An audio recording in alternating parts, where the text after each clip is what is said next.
Story time, let's get ready with Fergie and friends. With Fergie and friends.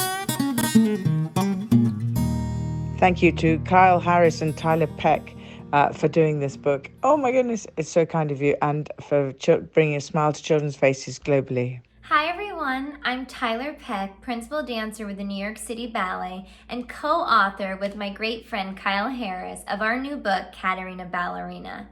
We're so excited to be sharing an excerpt for the Duchess of York, and we really hope that Katarina brings a smile to your face. So here we go. Katarina, Ballerina, written by Tyler Peck and Kyle Harris, with illustrations by Sumiti Kulina. Chapter 1.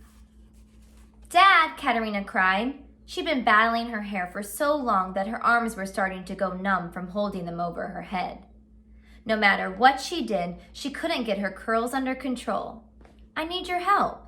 Never fear, Dad is here, he said in the deep, silly superhero voice of his that always made Katarina laugh.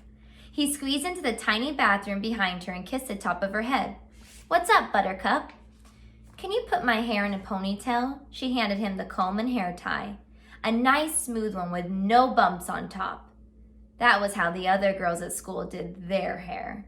Steph and Darcy had started it, and now everyone wore their hair in the tightest, slickest ponytail they could manage. Too bad Katarina's cloud of curls didn't want to cooperate. I can try, sweetie, her dad said, getting to work. He'd gotten a lot better at doing her hair over the past couple of years, but why not just wear it down today? You have such beautiful hair. Katarina sighed. He would never understand.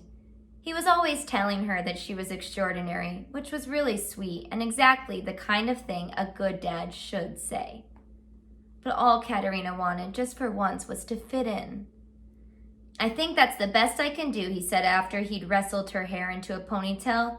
It was still bumpy on top, not like the smooth, glossy ponytails Steph and Darcy wore, but it was probably as good as it was going to get. Come on, breakfast is almost ready. Katarina gave herself one last look in the mirror before the heavenly smell of cooking bacon made her forget her hair and sprint for the table. Her dad went back to the stove, poking at the bacon with a spatula. Their dog, Lulu, a fluffy Maltipoo with big brown eyes, was sitting at his feet, trembling with concentration as she watched his every move, hoping he'd drop one of the bacon strips. Oops, he said, deliberately dropping a piece onto the floor like he always did. Lulu pounced on it, gobbling it up with glee. Katarina laughed. She liked bacon too, but Lulu loved it more than anything else in the world. How can you even taste it when you eat that fast, Lulu? She asked.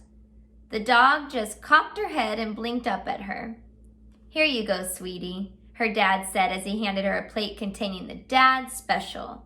A smiley face made of 2 eggs over easy for eyes, a strawberry nose, and a ribbon of bacon for a smile.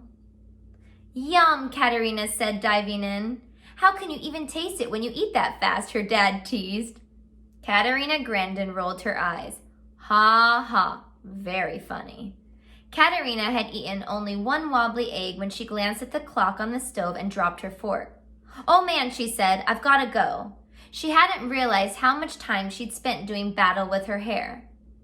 What's the hurry, her dad asked. You've still got plenty of time before school starts. You haven't even touched your mouth. He gestured at the strip of bacon on her plate. I want to get there early, she said, swinging her bag onto her back and wrapping her scarf around her neck. She grabbed the piece of bacon to take with her and eat on the walk to school. Love you. Come on, Lulu. Have a good day, her dad called after them as Katarina and Lulu dashed from the apartment. As usual, her neighborhood of Sunnyside was humming with activity. Pigeons pecked at the sidewalk, bustles rumbled along the streets, and the smell of fresh donuts being made at the shop on the corner wafted through the air. Katarina waved at her neighbor, Mrs. Morris, who was watering the pots of daisies on her stoop, and Lulu barked at the orange tabby cat, who was always sitting in the window of the apartment across the street.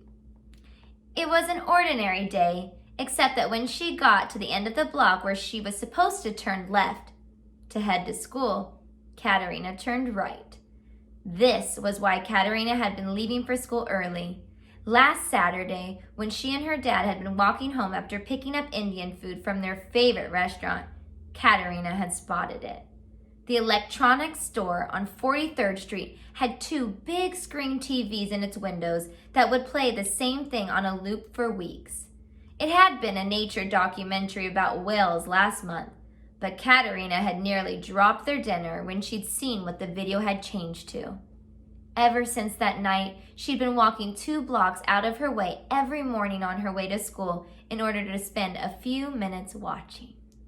Katarina stopped in front of the window of Electroland, staring at the image on one of the giant screens. 4 beautiful ballerinas floated across the stage, their hands linked together as they jumped and moved in perfect unison.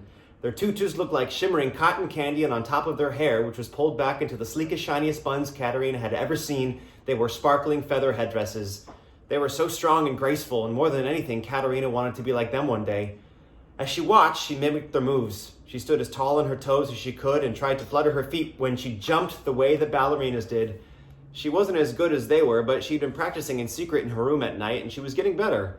She'd asked her dad if she could take ballet lessons about 1,000 times, but he'd always said no, that lessons were expensive and they couldn't afford them. Katarina could tell it made him sad to have to tell her no, so she stopped asking and started practicing on her own. Sometimes she danced along with lessons on YouTube, and other times she just put on a song and moved in whatever way the music made her feel. It might not be real lessons, but she was sure all the practice was paying off anyway. She'd almost broken a lamp the first time she tried to spin all the way around on one foot, but now she could do it without falling over. Sometimes when she closed her eyes, she could imagine herself dancing in front of a huge crowd of people. She'd leap and twirl across the stage, and everyone would jump to their feet to clap for her when she was finished. Cuckoo! Katarina jumped, her eyes flying open. She hadn't realized she'd closed them, but while she'd been imagining dancing for an adoring audience, a group of pigeons had gathered on the sidewalk next to her. No doubt they were eyeing the half-eaten strip of bacon she was holding. Go! Shoo! She said.